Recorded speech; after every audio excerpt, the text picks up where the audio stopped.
I remembered you told me a story about being arrested in Montreal, and I don't think it's on the internet, and I think you should tell people about the ticket situation in Montreal. Oh, I don't know if I should, because ago. I'm probably still liable to be arrested there. Now, come on, it's funny. Oh, well, when I lived in Montreal in 1985, I had a car for about a year that I brought from Western Canada, kind of a rattle-trap old thing.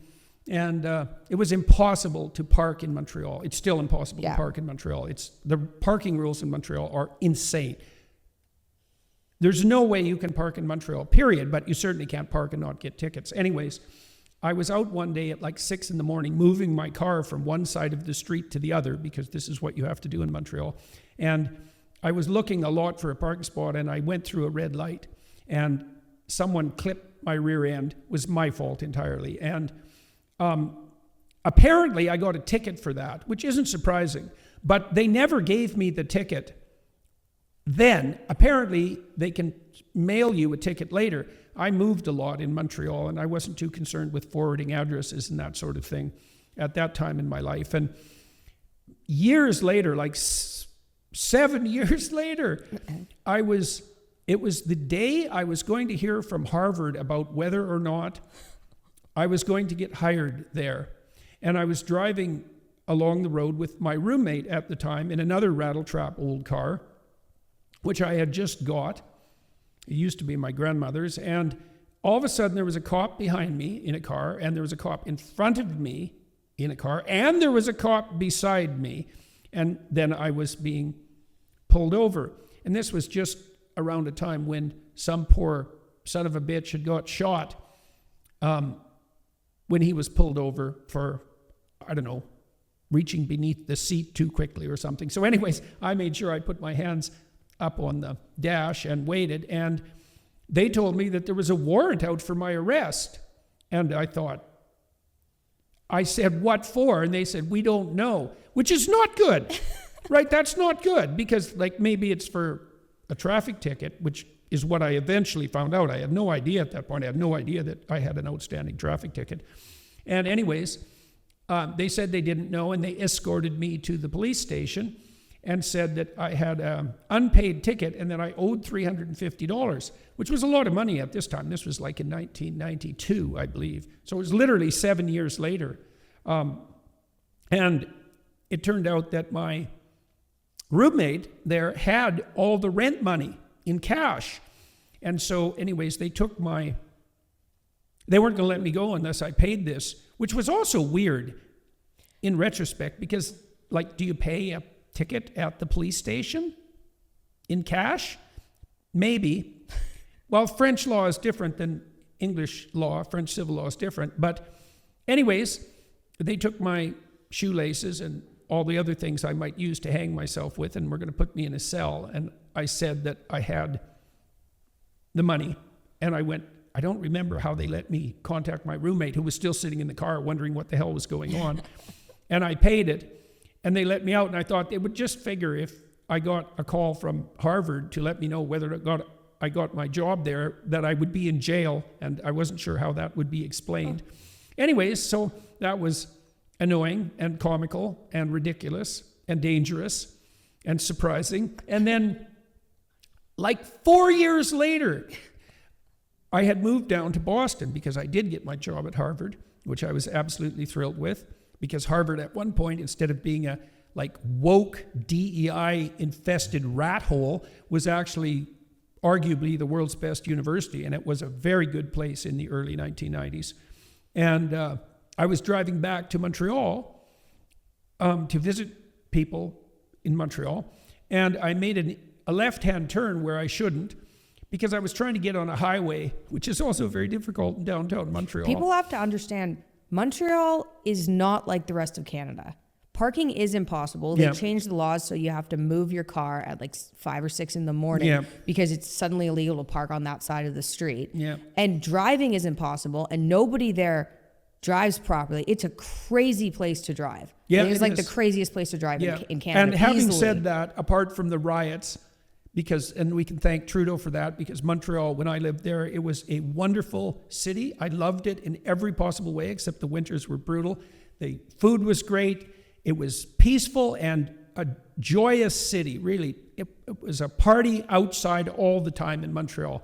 I loved Montreal. It was a great city. And so it had these weird bureaucratic problems, but that certainly didn't detract from the fact that it's just a great place.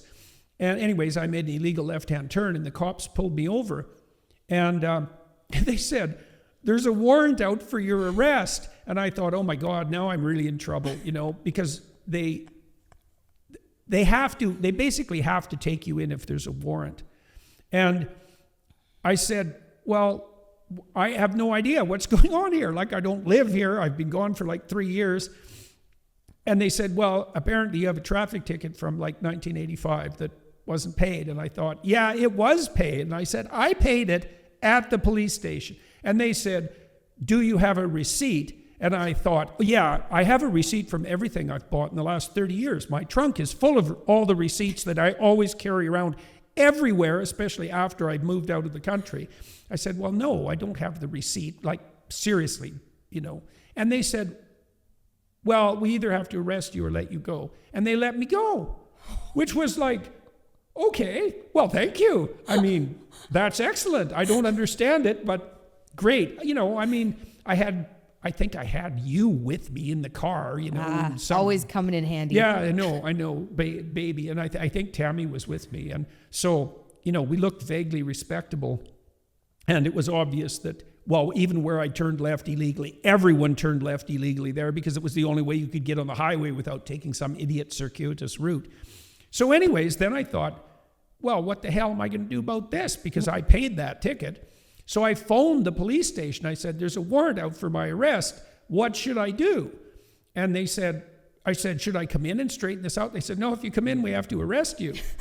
And I thought, well, that doesn't sound like a very good deal. So they didn't say, come in right now so we can arrest you. Yeah. They said, if you come in, we have to arrest you. And it was sort of like nudge, nudge, wink, wink, hint, hint, don't come in. So I didn't. And so probably there's still a warrant out for my arrest in Montreal. It's like, that would be like literally, is that 20 years ago? 25 years ago. I don't know, I probably owe $187,000 in accumulated fines now. And like, I'm facing a prison sentence of 15 years. And if that happens, then it's your fault, Mikhaila, for making this story public. So anyways, who knows? Hopefully, I like that it's story. Long forgotten, because things could be forgotten before computers were everywhere, and nothing could ever be forgotten ever. So yeah. Anyways, Montreal is a great city. Let's accept that now there are riots there all the time, and that's Justin Trudeau's fault, and that's because he's a scum rat. And hopefully, when Canadians wise up, as they are rapidly next October, because he'll last that long, because Jagmeet Singh, who's like the world's worst political weasel, and that's a hard contest to win, is propping him up because he's a coward. He's a corrupt, posturing, narcissistic, power-mad, posturing. I said that already. But he does posture a lot, so it's okay to say it twice. He's got all of Trudeau's faults and none of his virtues. And given that Trudeau is like 85% fault and 15% virtue, if that, then Justin Singh is quite the catastrophic monster. To think of him as a leader of the working class is something so preposterous that it could only occur in today's political situation. Anyways, Pierre Poilievre, who's one of the new conservatives in Canada, with a spine like Danielle Smith, who's giving Trudeau hell, and justly so, Pierre Poilievre and his conservatives are going to demolish the Liberals. They might not even exist as a political party. They're right now in third place after the NDP. Are they really? Yeah. And they could fall fourth. With any luck, there'll be no Liberals left. And I hope that I've had something to do with that, because they richly deserve it. They richly deserve it. I mean, Guilbeault, who's Trudeau's Minister of Energy, he's basically declared war on Alberta, which has the third largest fossil fuel reserves in the world and could provide all of North America with stable energy forever. Stable, clean, dictator-free energy forever. Guilbeault announced 3 weeks ago that he was a socialist. It's like, I don't know if you noticed, Steve, baby, we have a socialist party in Canada. It was called the NDP. The Liberal Party were classic Liberals. The Socialists were to go in the NDP, but the bloody progressives don't care about that. They lie about everything all the time. And if they have to infiltrate Canada's centrist party and turn it radically left, so radically left that the NDP actually have no reason to even exist, they don't give a damn. And then you have the specter of Singh cozying up to the Liberals, constantly supporting them, even though he publicly proclaimed that he wouldn't, or that he'd stopped, only to guarantee his pension, which is exactly what's happening. So, yeah, he's despicable, and seriously despicable. And I can say that now without having to be afraid of being reported to the Canadian College of Psychologists.